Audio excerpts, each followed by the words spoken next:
नमस्कार, मैं नेहा।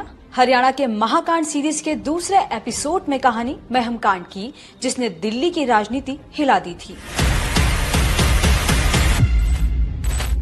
1990 में इंडियन नेशनल लोकदल के नेता और देश के नए नवेले उप प्रधानमंत्री चौधरी देवीलाल राज्य की राजनीति और अपनी पारंपरिक महम विधानसभा सीट छोड़कर दिल्ली पहुंचे और हरियाणा की सीएम बने उनके बेटे ओम प्रकाश चौटाला। वरिष्ठ पत्रकार हेमंत अत्री कहते हैं, महम सीट और हरियाणा में मिले जनादेश को देवीलाल और उनके परिवार ने फॉर ग्रांटेड ले लिया था।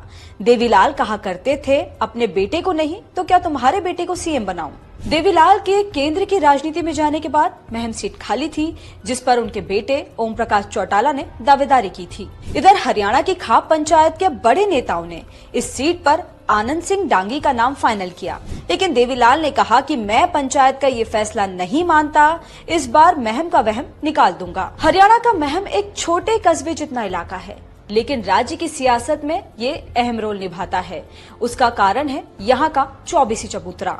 इस चबूतरे में महम के उन शहीदों को दफन किया गया है जो 1857 के आजादी के विद्रोह में अंग्रेजों से लड़ते हुए मारे गए। राजनीतिक दलों के नेता अक्सर यहाँ माथा टेकने पहुँचते रहते हैं। इसी चबूतरे पर खाप पंचायत होती है। वरिष्ठ पत्रकार हेमंत अत्री बताते हैं कि महम 24 की 36 बिरादरियों की इस पंचायत को इलाके की सबसे बड़ी महापंचायत माना जाता है।